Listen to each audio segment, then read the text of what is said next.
OECD 가입국 중 자살률 1위, 10대 청소년의 행복점수 50점 미만. 이런 교육 구조 속에서는 청소년의 행복지수가 낮을 수밖에 없는 것이죠. 유전자나 환경적 요인이 인간의 선택에 영향을 미친다는 건 아무도 부정할 수 없습니다. 그가 갖고 태어난 부모의 재산이나 좋은 유전자 혹은 환경적 풍요의 탓으로 바라보기 쉽기 때문입니다.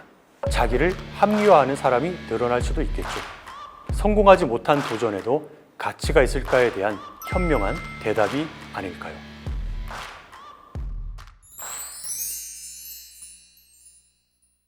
과연 인간에게 자유의지가 있는지에 대한 질문은 수세기 동안 이어진 철학 논쟁의 주제입니다.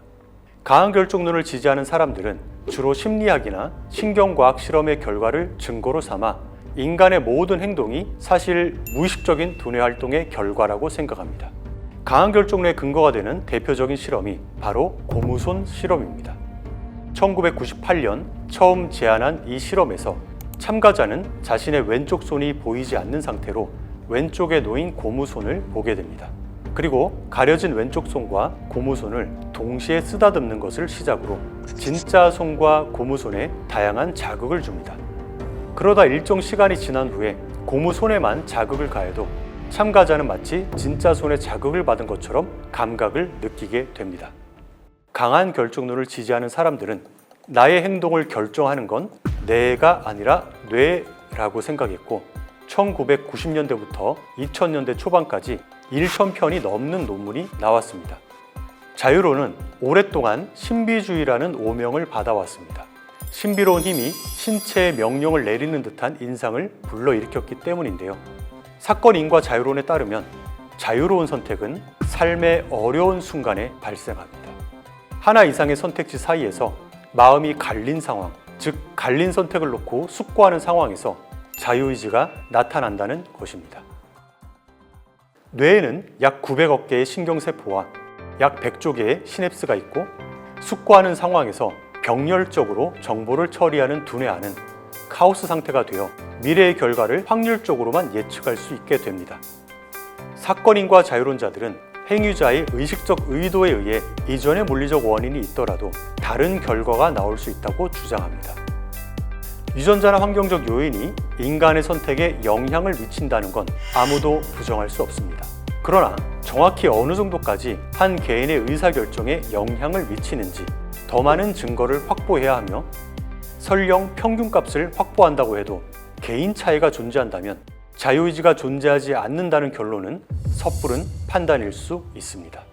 자유의지가 존재하느냐 아니냐는 단지 학술적인 호기심의 문제가 아닙니다. 자유의지 문제는 교육, 법, 종교뿐만 아니라 개인의 가치관과 인생관에 직간접적인 영향을 줍니다.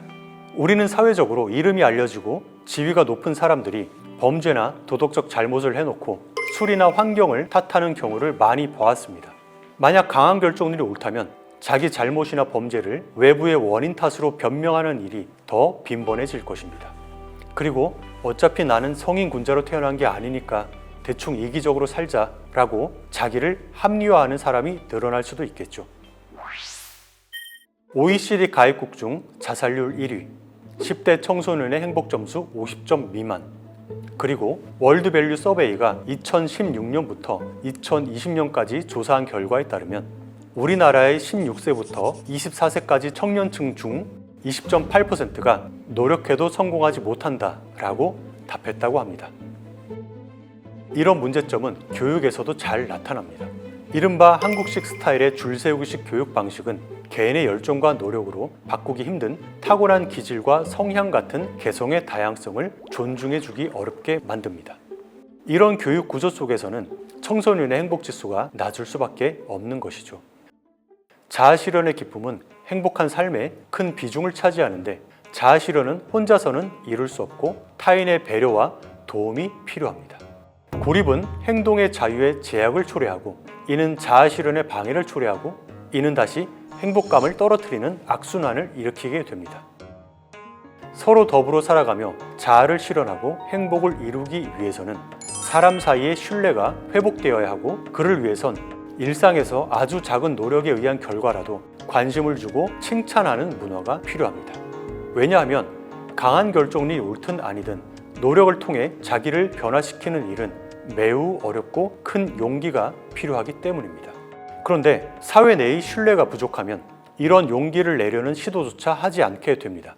흥미로운 건 월드밸류 서베이의 2020년 조사에 의하면 우리나라 청년층에서 다른 사람을 신뢰한다는 답이 44.9%로 나왔다는 점입니다. 즉, 노력해도 성공하지 못한다는 회의감은 다른 사람에 대한 신뢰감과 밀접한 연관성이 있음을 암시하는 것입니다. 노력하는 자세와 그 노력의 결과가 아무리 작은 것이라도 존중받는 사회에서만 진정성 체험이 가능합니다. 지금까지의 내 모습을 만든 건 나 자신이라는 이 진정성 체험이 깊이 뿌리 내릴 때 비로소 다른 사람을 향한 신뢰감이 회복될 수 있을 것입니다. 신뢰가 깨진 사회에서 누군가의 성공은 의심의 대상이나 질투의 대상이 되기 쉽습니다. 그가 갖고 태어난 부모의 재산이나 좋은 유전자 혹은 환경적 풍요의 탓으로 바라보기 쉽기 때문입니다. 하지만 신뢰가 회복된 사회에서는 진정성 체험을 통해 누군가의 성공을 그의 정신력과 노력에 의해 맺어진 결과물로 인정하게 되고 그의 삶을 통해 배울 점을 찾고 그를 배우려는 태도를 통해서 자기 발전, 자아 실현의 영감을 찾게 될 것입니다. 그리고 이것이 바로 앞선 강의의 마지막에 던져진 질문, 강한 결정론이 맞다면 굳이 열심히 살 필요가 있을까?